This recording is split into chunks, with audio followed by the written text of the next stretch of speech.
Greetings, fellow followers of the stars. This is Rick Levine with your June astrology forecast. Coming to you a couple days late. I'd like to blame it on Mercury Station, our Mercury Stationary Direct. But the truth of the matter is that I was at Norwalk over last weekend, an amazing and wonderful and fun and full of learning astrology conference. And I got home and I was just burnt out. Before we move into the month of June, I would like to just put a couple of markers on the calendar for you. The first is the ISAR, that's the International Society for Astrological Research, the ISAR 2022 conference, which was originally scheduled for the fall of 2020 and then rescheduled for the fall of 2021. And now finally, in 3D real reality, we will be getting together in Westminster, Colorado. That's about halfway between Denver and Boulder, Colorado. And this is going to be probably the largest astrology conference of the year. There'll be over 100 speakers and lectures. And this is from Thursday, August 25th through Monday, the 29th. And it will be an amazing gathering, and especially for all of those of us who have been hungry to actually be back in touch with people, real time, rather than sitting on Zoom. And you can find out more about this conference and even register by going to ISAR 2022, isar2022.org. And the complete information is there, including all the information on registering and the speakers and the actual schedule. And it's going to be an amazing week. That's the end of August 25th through the 29th. Then there is a second conference, much smaller, certainly more intimate, and this is the second TAG conference.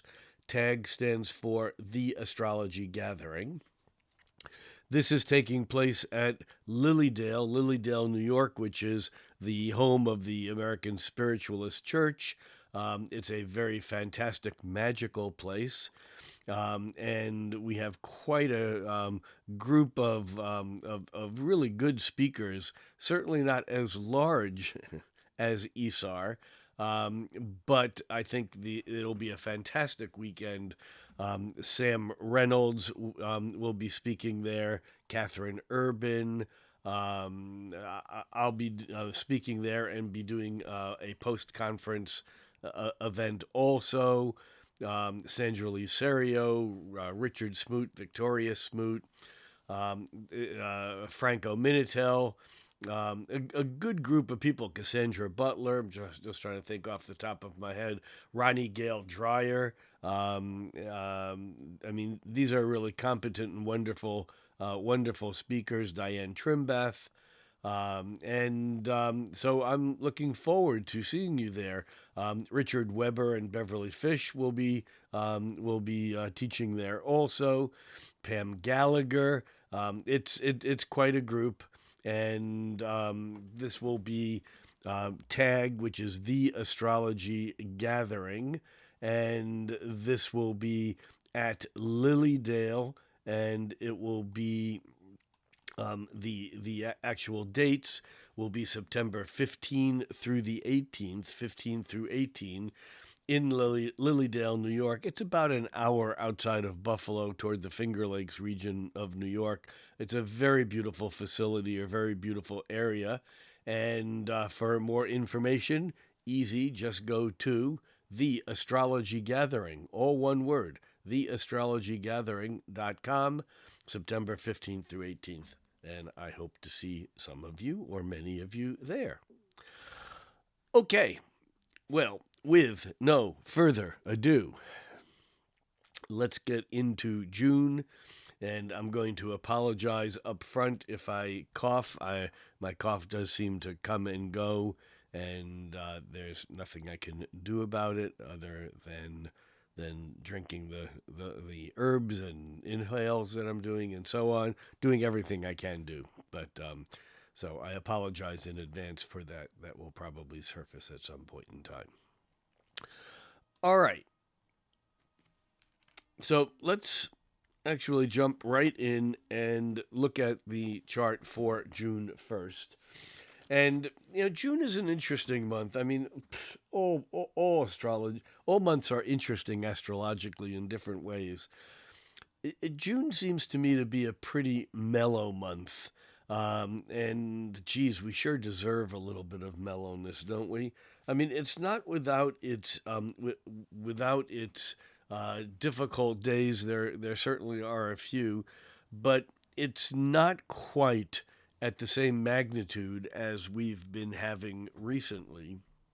And I think we even have some optimism returning through the month of June.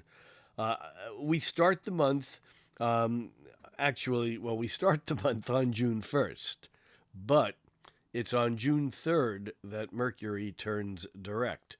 So the month begins on June 1st with a moon in Cancer at 0 degrees of Cancer.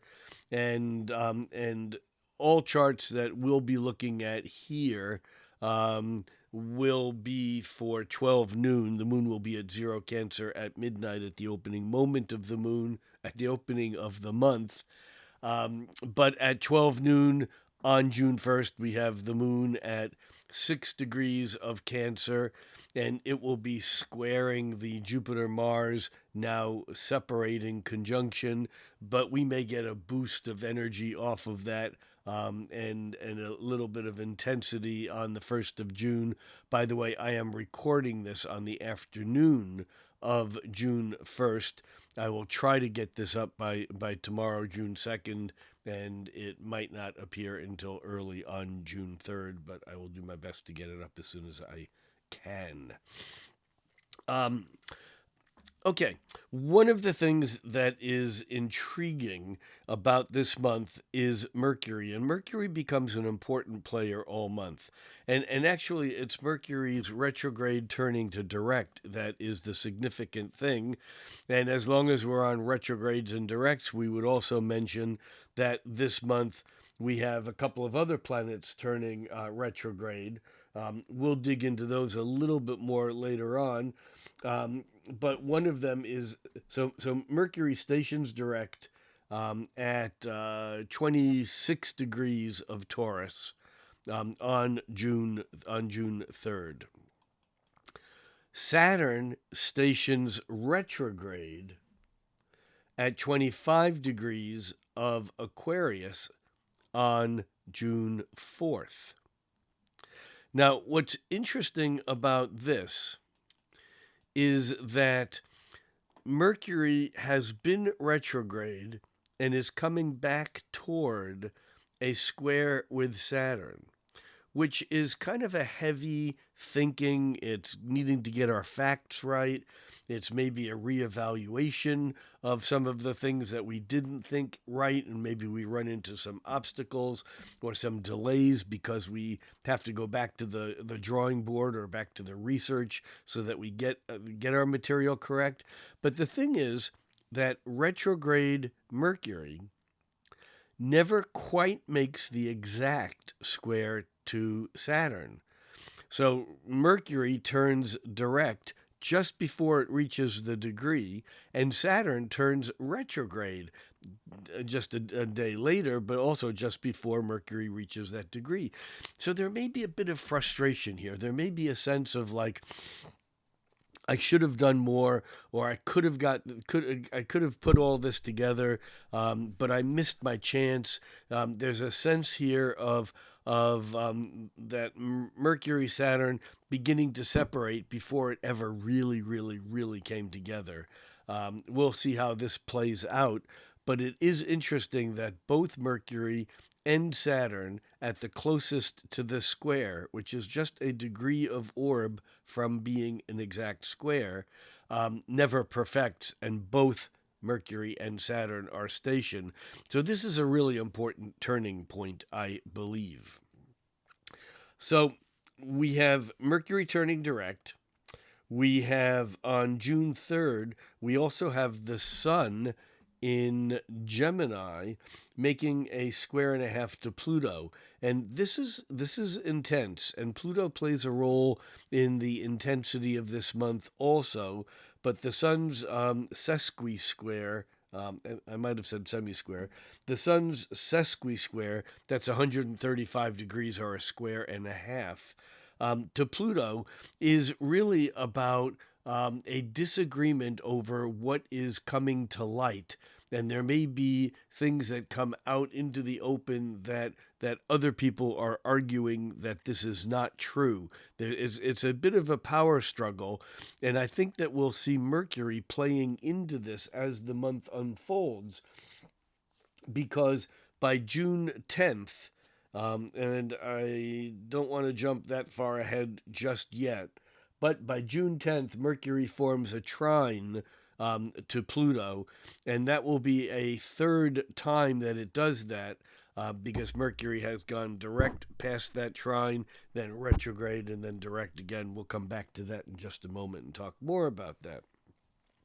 But meanwhile, on June 6th, we have the Sun making a sextile with Chiron.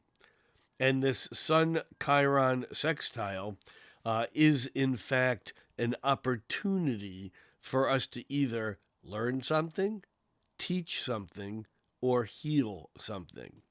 And so this is actually, I think, an opportune moment, but we actually have to take the opportunity and do something with it, especially because there are some other aspects in there that are not as easy, that make it so it would be easy to move through this period of time without doing this positive work. Venus makes a half square with Neptune on the 6th, and then Mars makes a half square with Saturn on the 7th. These are kind of more stressful, and maybe I shouldn't do whatever it was I was going to do. If there's forgiveness involved, maybe there's a part of me that's holding back and saying, no, that person doesn't deserve my forgiveness. Whatever it is, there is some hesitancy here. But I think that on the 6th, we have this opportunity for either healing, teaching, or learning. Now we're going to jump to the 10th. And on the 10th, we have Mercury now moving direct. Mercury actually reaches the same degree as Pluto at 6:15 p.m. On June 10th. And that actually is 28 degrees, 12 minutes of Capricorn. This here we're looking at is for noon, and you can see that Mercury is very close to exactly trining Pluto. Interestingly enough, we have the moon also making a square to Pluto. And this is an interesting and powerful day. And again, here I think we have the opportunity to bring things out into the open that maybe we've been working on for quite a while. Now, when I say quite a while, what I mean by this is the fact that if we follow that Mercury backwards, Mercury actually back in April, on April 28th, Mercury moving direct was at 28 degrees of Taurus, making a trine with Pluto. Excuse me. Then Mercury turned retrograde, and on May 25th, Mercury made a second trine to Pluto. And now that Mercury has turned direct, on June 10, it makes the third and final trine to Pluto. What does this mean? Mercury to Pluto is really an energy that has to do with speaking our truth and our ability to be able to go right to the bottom, right to the depth. It's an acute perspective. We can say what matters succinctly. And we really like the idea. We're pleased with ourselves when we can get beyond the surface. We don't want to hang out on the surface. We want to go deep.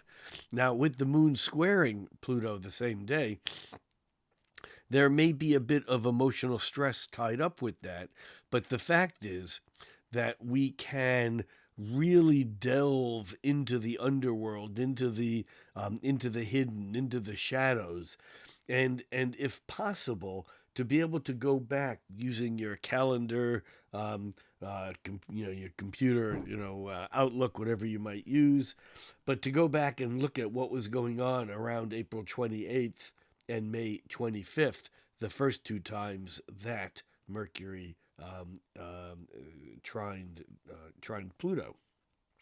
And while we're looking at this Mercury retrograde, now turned direct, going back and forth over a particular planet, we also can look at Mercury making a half square with Chiron on June 14th. On June 14th, Mercury is 45 degrees to Chiron, and this is a bit of a difficulty in communication, and it may be a situation where we have something that comes up that is not comfortable, that's something that we might feel like is a shortcoming about ourselves. Chiron in some ways is the humanness in each of us, the humanness being the lack of perfection. And the thing about this, though, is that when Mercury made its initial trine to Pluto back on April 28th, Mercury was also making that semi-square to Chiron. Then Mercury repeated that semi-square on May 22nd, and now for the third and final time on May 14th.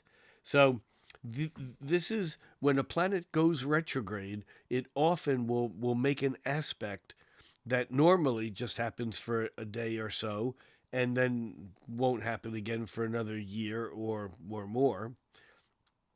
But in this case, when Mercury does this direct retrograde direct, we get an energy that's held over a longer period of time. And the third thing I want to look at here, even though it isn't until closer to the end of the month, is the fact that Mercury makes a sextile with Jupiter on the 20th. And we'll just take a quick look at that, and then we'll come back and follow the chronological a bit more. But Mercury at 6 degrees of Gemini makes a sextile with Jupiter in Aries at 6 degrees of Aries. Now, here it's interesting because back on April 26th, Mercury made a sextile with Jupiter. But Jupiter was back in Pisces then. So this was a sextile from Mercury at 27 Taurus to Jupiter at 27 Pisces. Then Jupiter moved into Aries, and then Mercury turned retrograde, and then Mercury retrograde made a sextile to Jupiter on May 19th. And now that Mercury's turned direct, it will be pushing toward that third and final sextile on June 20th. Now, I think these Mercury aspects are really good. The semi-square to Chiron can be a little bit difficult, but the trines to Pluto, June 10th, and the sextile to Jupiter, June 20th, are both about communication. They're both about things coming out in the open. They're both about expanse. Well, the sextile to Jupiter is about expansion and optimism. And I think here that we might finally feel like there is communication moving in a right direction, whatever that means to you. But obviously, we will follow that along. The other thing about that Mercury retrograde is that Mercury originally moved into Gemini back at the end of April. And then it moved into Taurus, retrograded back into Taurus. And And then from Taurus, it moves back into Gemini. Mercury re-enters Gemini on the 13th of June. And then it stays in Gemini until it moves into Cancer on July 5th. Most of the month, well, really it's half-half, because the first half of the month, Mercury is in Taurus, where Mercury is rather plodding, not plotting. That would be Scorpio. Plodding. It's kind of moving along at its own pace. Mercury in Taurus reduces the complexity to what's understandable, to what's pragmatic or what's practical. And Mercury stays in Taurus through the 14th, and then, because it's now moving direct again, it moves back into Gemini, where it was back the end of April and through the first part of May. Now we're buzzing again. Mercury in Gemini, Mercury's at home in Gemini. And Mercury in Gemini is like thoughts are flying all over the place. We may not be as practical as we were when Mercury was in Taurus. But boy, we have ideas. Boy, we're clever. Boy, we can think of things. And so I think if there's any one thing that we need to keep in mind when that Mercury re-enters Gemini on June 13th, it's to remember that just because we think of something doesn't mean it's useful, doesn't mean it's important, doesn't even mean that it's true. Nevertheless, that we've thought of it is important, and we should allow those thoughts of Mercury and Gemini to move all over the place, because the good thoughts will come if we don't shut off the process, if we don't stop the thoughts that perhaps are not brilliant, then the brilliant ones will come through also. On the 13th, so we have the Mercury re-entering Gemini, and then the following day we have the first lunation of the month. We have the full moon, and that full moon is at 23 degrees of Sagittarius, opposing the sun at 23 degrees of Gemini, and squaring Neptune at 25 degrees of Pisces. There's a bit of fantasy land in this. You know, that moon in Sagittarius is reaching up to the highest mountaintops, the idealism, it's less concerned with what's real than it is with what's ideal. And as such, that I think feeds right into its square to Neptune, because Neptune is also the planet that is related to imagination, to dreams. Neptune doesn't have a connection with that which is of the three-dimensional world. It's connected with the magic of what occurs in dreams and imagination and fantasy. And so that Neptune can get us into trouble, or maybe we should say this full moon can get us into trouble, because the full moon and therefore the sun are both square Neptune, which means that we might not recognize that which is not true. We might not recognize fake news. We might not recognize fantasy as fantasy, and we might take it as fact. And that can, in fact, get us into trouble. The saving grace here, though, is that Saturn is actually trining the sun, and that does ground the energy a bit. You know, it's only a 2-degree orb to the full moon.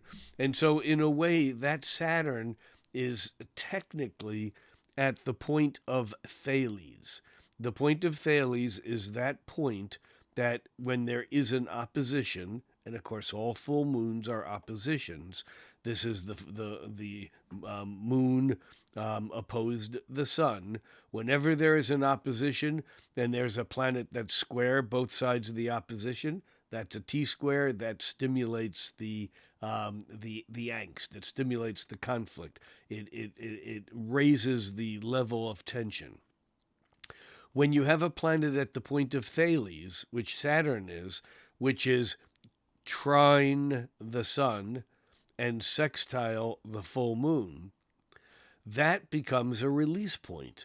And so it's interesting here because although the danger is that Neptune can lead us down some garden path that is not based upon reality, that we actually can find our way back by focusing on that Saturn, because Saturn is harmonizing with both the full moon and the sun.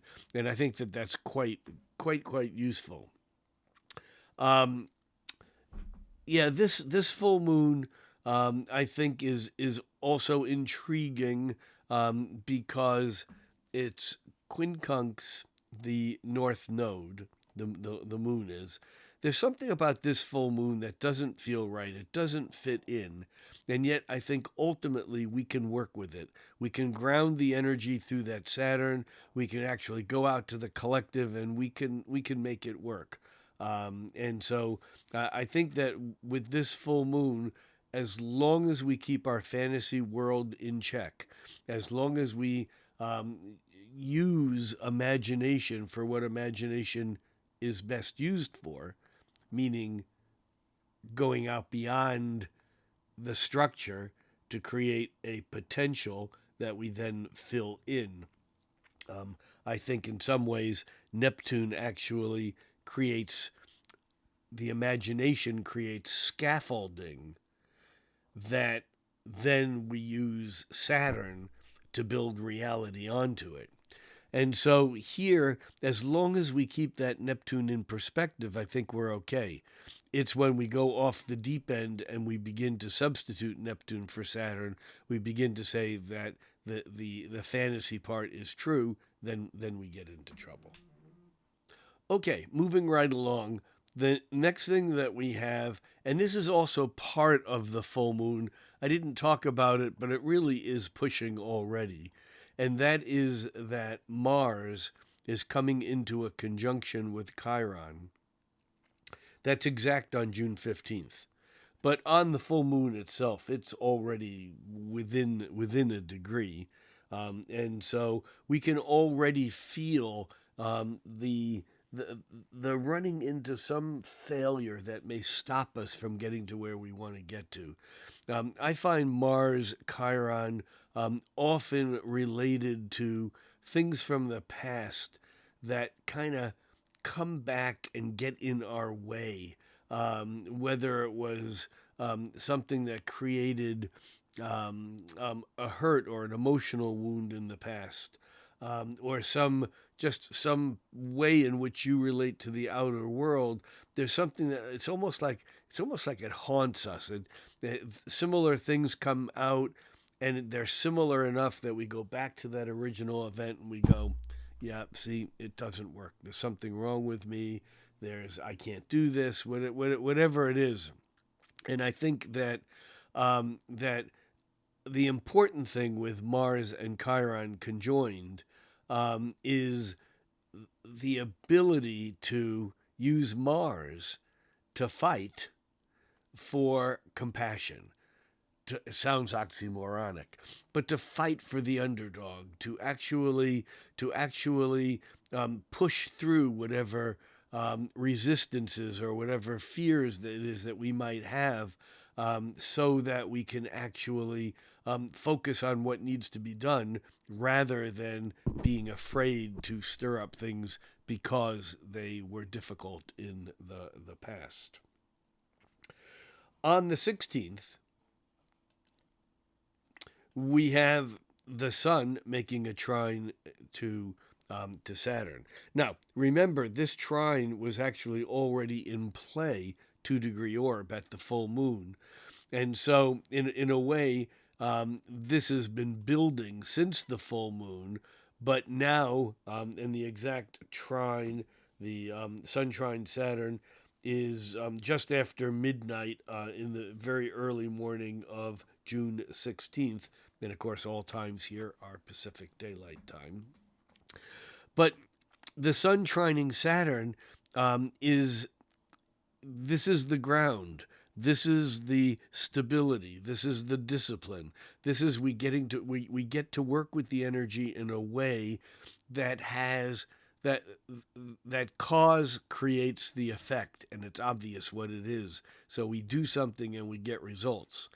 However, at the same time, we have the sun forming a square with Neptune because Neptune is forming a half of a sextile, a semi-sextile with Saturn. Now, the semi-sextile is an interesting aspect, and oftentimes it drops out. Oftentimes we don't use it.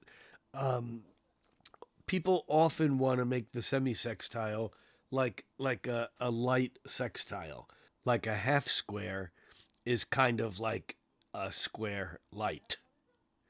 Well, nothing could be further from the truth here, because the semi-sextile is more like the quincunx. These are the semi-sextile and the quincunx were Ptolemy's inconjuncts. And these are planets that kind of can't see each other. They don't have a perspective. And so Ptolemy said there was no aspect at all. The fact of the matter is that those two planets are like working in different universes, or working on different pages, if you will. And so the Neptune semi-sextile to Saturn is a connection, but that connection is heightened because the sun is trine one of them, Saturn, and square the other one, Neptune. And although, again, this was close enough to be within range on the full moon a couple of days ago, it's now exact, which means that this dance that we're doing between fantasy and reality can be a little bit confusing. It can be a little bit problematic, but as long as we go out of the way to realize, to remember that both Neptune and Saturn are operational here, and that Neptune is more conflictual, that's the square, and that's the Saturn here is more easily, smoothly flowing, that's the trine, and if we remember to go to Saturn rather than to Neptune, we should be okay. Coming in right behind the sun's trine to Saturn and square to Neptune is Venus, making a square to Saturn and a sextile to Neptune. This is kind of an interesting switch, what we call it, a switcheroo, because as as Venus reaches that 25 degrees, it steps into the square to Saturn, and Venus square Saturn isn't always the easiest planet, or isn't the easiest aspect, especially because we have the moon moving through Aquarius, and the moon will be conjoining Saturn while Venus is squaring both the moon and Saturn. And this might be a feeling of loss in love. It might be a feeling of having to wait for something that is sweet or nice. I always think that the Venus square Saturn is like delayed gratification. We want it now. Venus in Taurus, especially. I mean, Venus is at home in Taurus, and that Venus certainly wants it right now. And that Venus is very powerful in Taurus. And by the way, we actually skipped over this, and I'm going to jump back here just for a second, because just so that we can see how powerful that Venus is in Taurus, on June 11th, Venus conjoined Uranus, and somehow that I skipped over that then. But this is kind of it's an important aspect because we're seeking here Venus, desire, pleasure, lovely things, but we don't want them in the same old way. We want to break the rules. We want to we don't want to be bored. We want to be excited. We want the adrenaline to run. We want this is an aspect of um, love and or money that is not connected to the same old, same old. If this is an aspect that actually manifests as money, it might be a sudden windfall or a sudden expenditure that was beyond what you had planned, because the Uranus aspect here makes it unexpected. But more often than not, this is an attraction, whether we act on it or not. It's an attraction to something, someone, some idea, some place that is something that's very different than what our usual attractions are. It's the kind of thing that you might tell your friend, I really like blah, blah, blah, blah. And they'll go, what? You're kidding. Because they don't see that you're in a place of needing to express something that is very different. And so I just wanted to bounce back there just for a second, because, like I said, that Venus lining up with Uranus is an expression of that which is breaking out of the constraints of Saturn. And now we move that forward again, and now we get back to the point where we were before, where we now have Venus making a square to Saturn. And so Venus now can't function in that realm of spontaneity. In some ways, it has to be responsible. It has to hold back. It has to push the energy down while it deals with what it needs to deal with to be responsible before it gets its goodies. But at the same time, on the 18th, we also have Venus making a sextile with Neptune. And so once again, we see this interplay between Saturn and Neptune, Saturn being the hard ass, Saturn being the disciplinarian, Saturn being the taskmaster, Saturn being the you can't have it now, and Neptune being the I can go wherever I want in fantasy. You can't stop me. I can dream anything I want. And so there's that is going on the 18th. Then on the 20th, we have that Mercury sextiling Jupiter. And we talked about this earlier, that Mercury sextile Jupiter was the Mercury that repeated 3 times. The first time was back on April 26th. The second time was on May 26th, on May 19th, and the third time was on June 20th. And so this is about an opportunity through communication. This is about something comes to you, and again, it's Jupiter. It's fine that something happens, but often you have to reach for it. You have to extend yourself and make it happen. And this this sextile between Mercury and Jupiter on the 20th is actually feeding right into Venus now making a trine with Pluto. Remember, earlier in the month, we had, June 10th, we had Mercury making its third and final trine to Pluto. Now we have Venus sliding into the spot where Mercury was, and Venus makes that trine to Pluto on the 21st. And and as such, now we're talking about that love, that the sense of values that is so deep that this is a total disinterest in the surface crap. Venus trine Pluto it's like it wants to go to the jugular vein of intensity and feeling and emotion, because it wants it all. This is like a all or nothing kind of Venus, and yet it's a trine, so ultimately it can work. The other thing that happens on the 21st is that it is the summer solstice. And as such, you can see that the sun has just moved into Cancer, which in the northern hemisphere was what the summer solstice is. In the southern hemisphere, this is the winter solstice. This is a new season. This is the beginning of a new season. It's the cardinal signs are season initiating signs, and the sun in Cancer is nurturing, but it's also initiating, and it initiates by creating safe space.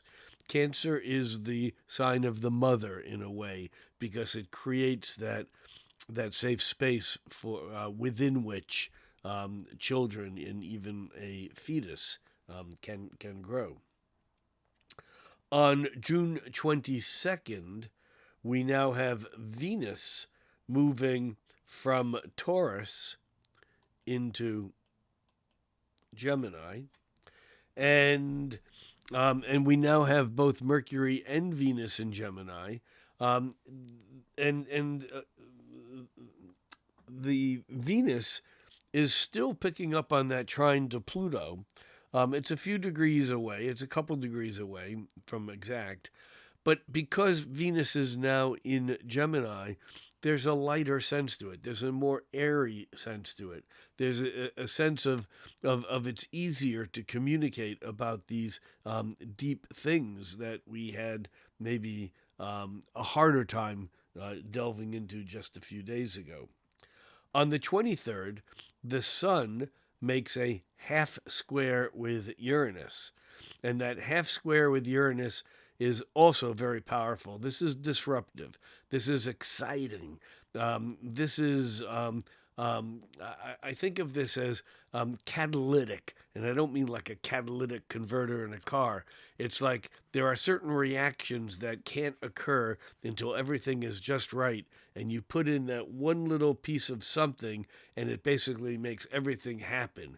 And this is that kind of energy.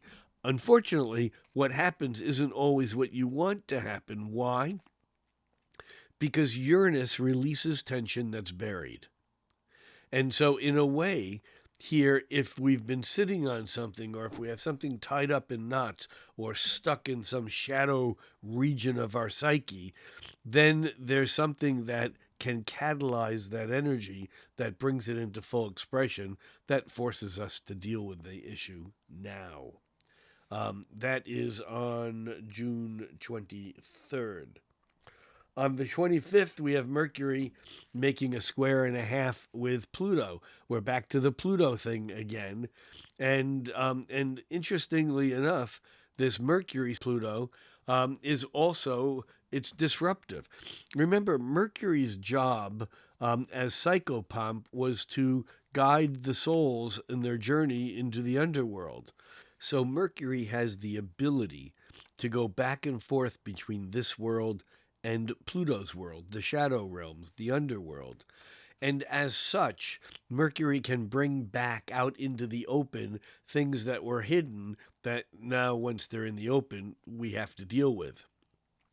Before we had Mercury trining Pluto, these were like things that were coming into the open that were, I don't want to say they're easy to deal with, but there were things that we almost wanted to bring out into the open so we could deal with them.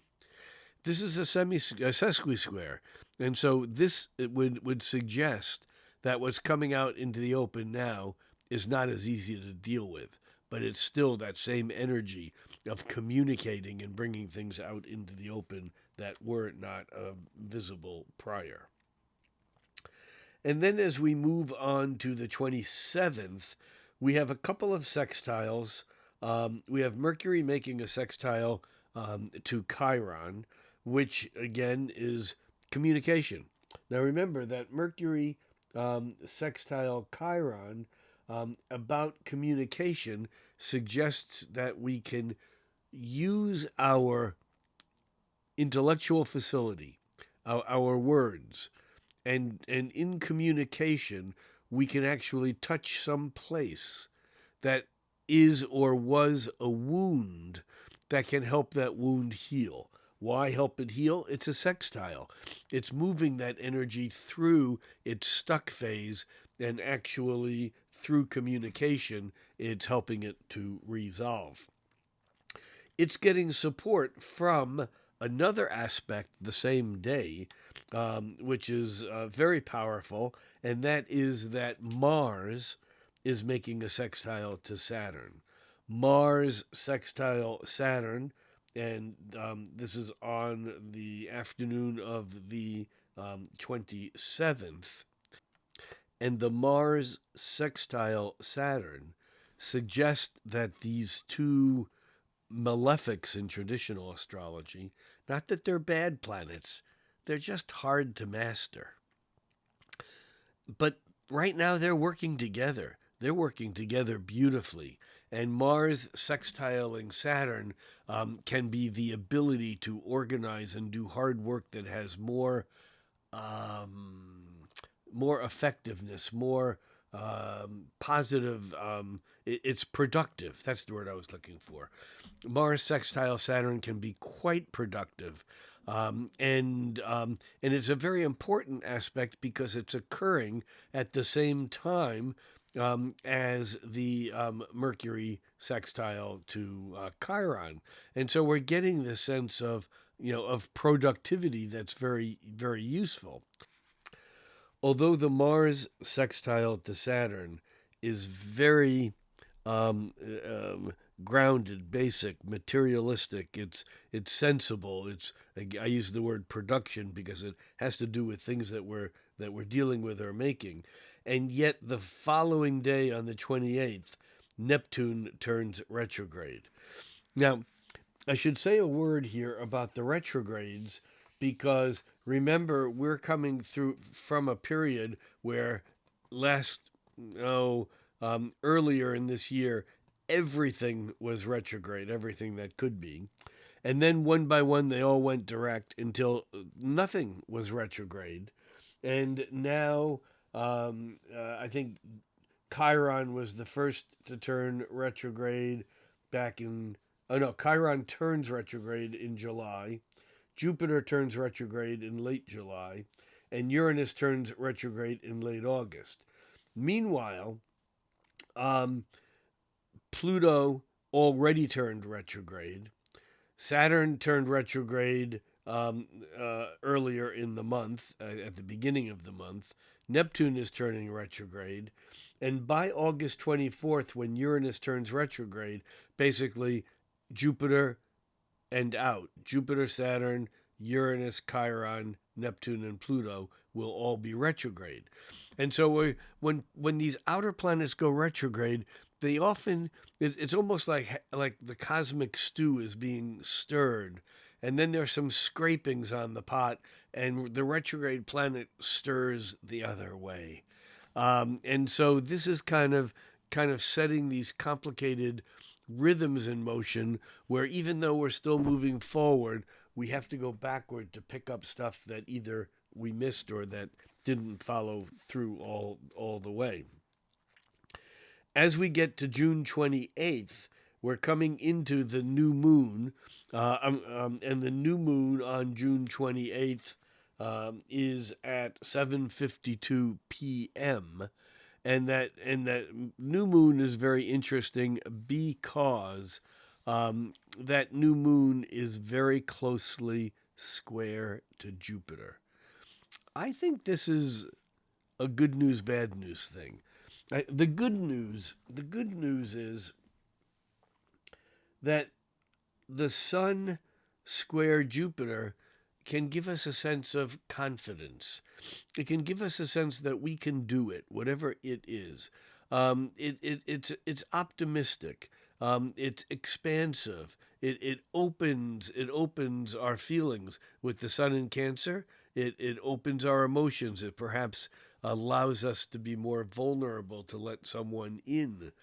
The downside is that this new moon squaring Jupiter can be over confident. It can be, oh yeah, sure, I can do that. Yep, I'll have it done in a month. And it's really a 6-month job. It's the kind of thing that we can overcommit. We can overindulge. We forget that we have boundaries. We become filled with ourselves. We become self-assured. So this new moon in Cancer normally is a relatively quiet moon. Why? Because Cancer is nurturing. Cancer is the crab, the hard outer shell and the mush on the inside, which is the emotions.